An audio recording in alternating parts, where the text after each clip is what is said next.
Dear listeners, in this episode of IP Stories, we spotlight the next generation of IP thinkers. Our guests are Alia Kahwaji, Mina Jasinski, and Ludovico Bossi. They are the winners of the 2024 Research Awards by 4IP Council. From AI driven patents and voice cloning in music to fair remuneration for creators on social media, their research dives into some of the most pressing IP challenges of our time. Exciting, right? Let's dive in. Hello, this is IP Stories by 4IP Council, the podcast about innovation and intellectual property. Join us and you will hear about the journeys through invention, creation, and IP understanding of our guests. I'm Axel. And I'm Marta, and we are happy to welcome to our podcast the winners of the 4IP Council Research Awards 2024. They are Alia Kahwaji, Mina Jasinski, and Ludovico Bossi. Hello, and congratulations to the three of you. Hello, Marta. Thank you. Hello, thank you very much. Thank you. It's a pleasure. Some people might not know about these great winning papers that you submitted to the awards. So I think the first question to the three of you would be to give a brief summary to make everyone want to go read them. So Alia, your paper is called Revisiting Industrial Applicability and Utility Criteria, AI's Role in the Inventive Process and Postmodern Human-Centric IP Development. And it actually won the first prize. So would you like to give us a blurb about your paper? Yeah, absolutely. I mean, I know the title is very long and it kind of gives it away, but I'm happy to give a summary. But basically, the paper explores an often overlooked aspect of patentability criteria, which is industrial applicability, particularly in the context of artificial intelligence expanding role in the inventive process and research and development practices. The paper basically explores how AI's predictive capabilities challenges the traditional status quo legal stand on industrial applicability across three key influential jurisdictions, which are the EU, UK, and the US. The inspiration behind this paper stemmed from my doctoral thesis, where I am revisiting multiple patentability criteria to assess how AI impact how we assess inventions in a world where AI tools are being used more often in the research and development practices. So my latest paper, where I discussed the inventive step test, the gap that I have concluded with is that some of the questions has to be addressed through industrial applicability, not through inventive step test. So I started looking into industrial applicability. I looked at the legal status quo and the phenomenal case of human genome and Eli Lilly that enabled a more flexible approach to industrial applicability. And I had some discussions with academics and solicitors who often said that industrial applicability will be not as much influenced by AI, and that industrial applicability has always been a test that is easy to satisfy. And that's where I thought, well, that's the problem exactly, because AI can abuse this gap. So basically, the paper looks into the status quo, theoretical foundations for following strict or flexible approach to industrial applicability, and then I go to ask if there is a room for more substantive questions, such as addressing societal needs and human values, and even talk about the democratization of innovation within the question of industrial applicability. And by doing this, to give a flavor of how can we quantify these concepts, I revisit public order and morality-based exclusion, which is another area of patent law, but it offers an insight into an area where the concepts are not very well defined. but they're at the same time an integral part of the patent examination, and they're often left at the discretion of the patent examiners and tribunals. So when we think that there are parts of the patent law that are not very well empirically defined and they are still part of the system, then it's feasible to ask if there's a room for addressing these questions related to societal needs and innovation in light of industrial applicability. That's a great summary. Thank you. Thank you. And now, Mina, your paper is called Does AI Voice Cloning Break Copyright Twice? Yeah, The Risk of Dual Infringement and Licensing Solutions in Music Creation. that's right. I have to say that when I read it the first time, I was amazed. So, what else do you want to say about it? Yes, so my paper looks at how AI voice cloning is shaking up the music industry, basically. So not just creatively, but legally too. The big question I explore is, does AI voice cloning break copyrights twice? And it's a question that I've also touched upon as part of my master's thesis, which explores the impact of AI voice cloning in copyrights, but also personality rights, as it's a growing concern. There are two key moments where copyright issues come up. So my paper explores the input stage, where AI models need training data, and a lot of that data includes copyrighted songs. Under EU law, there's something called the text and data mining, so the TDM exception, which in some cases allows AI to scrape this data without needing permission. So that's a huge problem because artists and right holders might not even realize that their work is being used. And then there's the output stage. This is where AI generates a new song that might sound a little too similar to something that already exists, precisely because it trained on such music. So if you add a cloned voice into the mix, which imitates an artist's voice perfectly, it of course becomes even harder to separate what's original and what's an unauthorized copy, which can lead to infringement as well. So hence the dual infringement. So to fix this, I am then exploring the solution of licensing. Um, so instead of fighting AI, some artists and companies are trying to work with it by creating licensing deals for AI generated voices. And this makes it possible for artists to rent out their voice, get paid, have some control over how it's used. So this could be a way to bring AI voice cloning into the industry in a fairer and more legal way. And at the end of the day, AI voice cloning pushes the limit of copyright law and creative integrity. Whether it's a threat or a tool depend on how we choose to regulate and use it. So under the ongoing legal issues of copyright infringement also lie this more ethical concern that within my research paper, I also really want to invite people to reflect upon. Thank you so much, Mina. That was such a great summary. Now is Ludovico's turn, and your paper it's called Volunteering for the Platforms: How the Fair Remuneration Principle of Authors and Performers May Be Violated by Social Media Terms of Service. So, what would you like to tell us about your paper? So, thank you, Marta.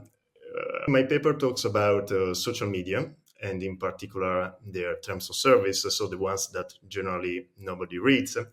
And in particular, I question if there is a legal obligation for the social media providers to share their revenues with their users that are also authors and performers, so the ones we generally call content creators. Because this is not always the case. I've spoken with a lot of content creators that they were saying generally they do not receive any remuneration directly from the platform, even if they invest a lot of time in creating works and performances for their audience. So, long story short, the position in the paper is yes, there seems to be such a legal obligation, at least from an European perspective, and it imagines ways to enforce it. This is great summaries. I mean, that's why I was amazed when I read all those papers. But now let's move on to the next question. So this one is for Alia. How do you envision the future of patent law evolving to better address the complexities introduced by AI-driven inventions? Yeah, that's a great question. I think the parallel that I always draw on is what we see in academia at the moment. I draw a parallel between academia and how we, as educators, for example, finding ourselves often challenged by students using AI, and that we have to upper our game and change the way we assess them and how we place exams to address how they are using AI. In patent realm, I would say it's the same. Because if we argue that AI tools are becoming a routine tools that is being used in the research and development, then the way we assess inventions has to also be upgraded. And that, of course, goes not just for industrial applicability or inventive step, but also to other areas of patent law. And in a way, I think that AI and the whole discourse about AI and innovation is providing a golden opportunity to reform patent system. I think AI is disrupting a system that needed to be disrupted.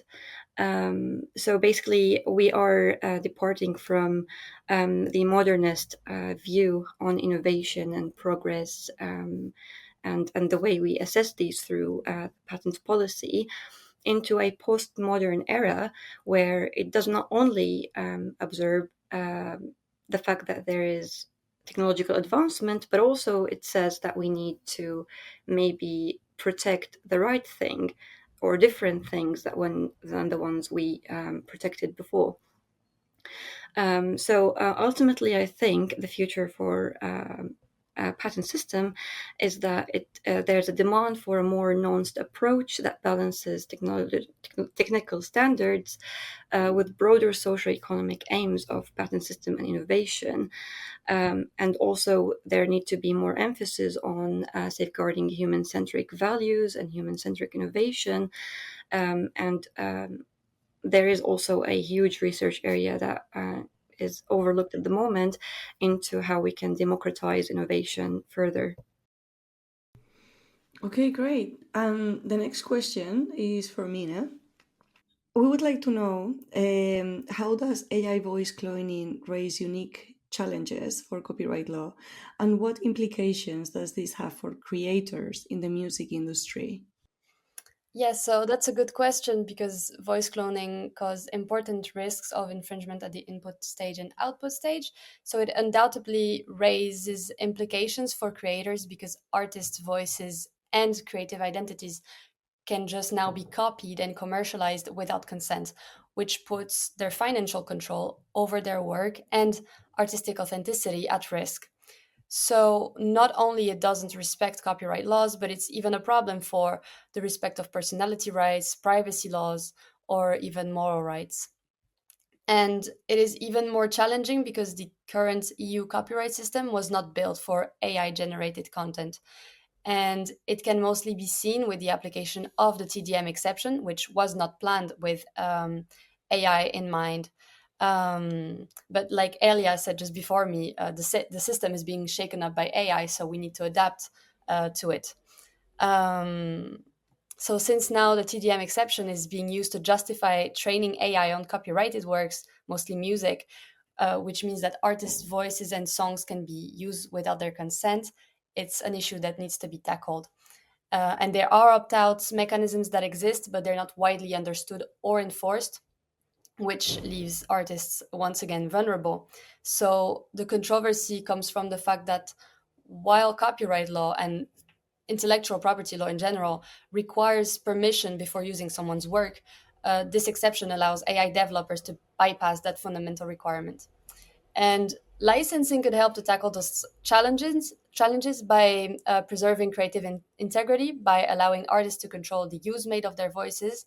But a clone voice is still a clone, so it's still an imitation rather than an authentic expression that happens on a precise moment, like with a specific emotion, like when a singer would sing in front of you. So that's why, in my opinion, without legal reforms, AI generated music and voices will continue to operate in a space where creators have little to no control over how their voices are being used. In my opinion, stronger legal protections and better enforcement mechanisms, or possibly new copyright laws specifically designed for AI generated content, need to be put into place in order to protect the creators in the music industry. And I also believe that to tackle the issue at the root, more ethical guidelines and awareness about the importance of true human creativity should be also put forward to fully protect the artists within the challenges that AI voice cloning is currently raising for copyright law. It's amazing because it's true that although your papers are so different, they both tackle the fact that in both patents and copyright, the law needs to start considering all these changes that AI has brought to the market. Now your turn, Ludovico. So about your research, we would like to know what changes would you recommend to protect the rights of authors and performers in the digital economy, particularly when it comes to social media platforms? Sure. Really recently, the European legislator recognized this weak bargaining position of authors and performers. And right now, at least in Europe, we have some contractual protective measures. But I think there's still a lot to be done. And in particular, we could explore also new mechanisms. I'm thinking in particular to remuneration rights, so remuneration entitlements that are recognized in any case, and that are right now at the center of what I'm researching for my PhD thesis at Lewis and ILEO. And another layer could be the recognition of rules of private international law, which are more favorable to authors and performers. Well, in general, I think that the more we rely to this fair remuneration principle, the more we can build trust in our platform economy, which right now is undermined in several ways. We were talking about AI. I think AI is another really good example because just in the case of social media, well, the issue of the recognition of the interests of authors of underlining works, which are at the really basis of these models, well, remains open. Okay, great. And to sort of finish this great interview, apart from your winning papers, which were amazing, I would like to know a little bit more about the three of you in terms of the future, if you have any plans. So, I don't know, maybe Alia, would you like to start telling us what are you doing at the moment, or if you have thought about what you would like to do in the future? Yes, thank you, Marta. I think at the moment my priority is to submit my PhD because I'm on my last year. But for the future, and I think after spending a couple of years looking into patents law, I realized that it is an absolutely a can of worms, and there is lots and lots to unpack there in terms of AI, but also even beyond that. So I already got some ideas in mind for future research areas after finishing my PhD. One of them is is the thing that I alluded to earlier about the democratization of innovation and quantifying legal reforms in terms of socio-economic needs as reflected in the intellectual property rights. Mina, you have a special profile. I mean, you studied in Poland, in France. You are dedicated to work on IP. What's the next step for you? What do you plan to do? So that's a very good question. I have just graduated from a master's in IP law in Poland, and now I want to find an opportunity to put my knowledge about copyright law to protect artists, which makes sense given my research paper. Um, and I've even always done music myself, so for me to be able to work or intern in an environment close to this industry would be what I would be interested into. So it's a good way for me to mix my passion and also what I am really interested professionally and academically speaking. I think that's a good path because you can see an increase in interest from lawyers to try to help influencers and content creators to have their right recognized. Great. And Ludovico, what would you like to share with us regarding your future and your interests? Yeah, sure. So, me too. I'm looking forward to complete my PhD, as I was saying, at Lewis University and at the Innovation Law and Ethics Observatory that is directed by my supervisor, Professor Christoph Geiger. And I'm looking forward to continue doing research on these important topics, because I think this is the time and we are in the right place to do so. Well, that's great. It's been such a pleasure to have the three of you here. I'm very impressed with all three papers. We all are at 4IP Council, and the fact that you also cover such topical issues. So thank you so much to the three of you for participating in the 4IP Council Research Awards and for doing such a great job. Exactly. You know, when we started having this 4IP Research Award in 2017, I was like, okay, I hope that we will have enough students interested in submitting something. And year after year, I'm just glad that you guys are creating great content every time that's even more interesting than the year before. And, that's helping us to meet some new personality. And I hope that our paths will cross again. Thank you very much. Thank you much, Phil. Thank you for listening to IP Stories by 4IP Council. Visit our website on 4ipcouncil.eu to find out more and check out the links mentioned during this episode. If you liked it, remember to share and subscribe.